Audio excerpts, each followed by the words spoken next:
Middle east की सबसे बड़ी जंग के खात्मे के लिए इजरायल और हमास के बीच युद्ध विराम चल ही रहा था। दोनों पक्ष एक दूसरे के बंधकों को रिहा कर ही रहे थे। गाजा में फिर से अमन चैन लौट ही रहा था।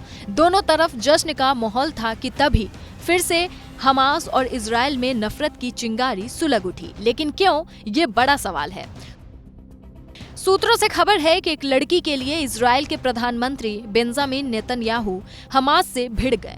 उन्होंने बीच में ही युद्ध विराम तोड़ने की बात कह दी। और तो और उस लड़की की रिहाई तक फिलिस्तीनी नागरिकों के उत्तरी गाजा लौटने पर नेतन्याहू ने रोक लगा दी थी। इजरायल ने हमास पर संघर्ष विराम समझौते के उल्लंघन का आरोप भी लगाया। इसी वजह से माना जा रहा था कि दोबारा से हमास और इजरायल में खूनी जंग शुरू हो सकती है। लेकिन अब इसमें बड़ा अपडेट सामने आया है।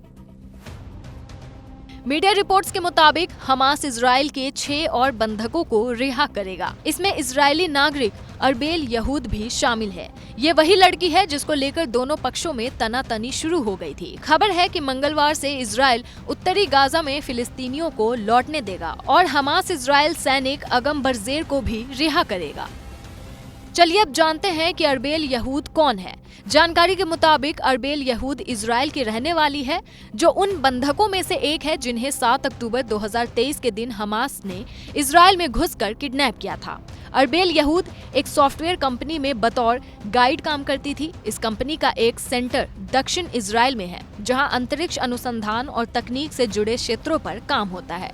इसी लड़की की रिहाई नहीं होने पर इजरायल भड़क गया था।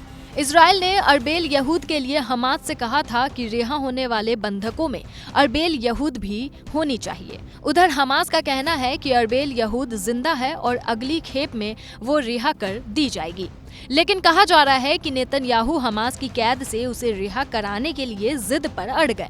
फिलहाल इजरायल हमास सीज फायर पर अब किसी भी तरह की रुकावट नजर नहीं आ रही है।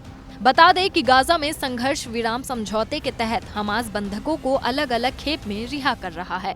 इसके बदले इजरायल भी कैदियों को आजाद कर रहा है। शनिवार को हमास ने दूसरी खेप में 4 महिला बंधकों को रिहा किया था, जबकि इजरायल ने भी बदले में 200 कैदी आजाद किए थे।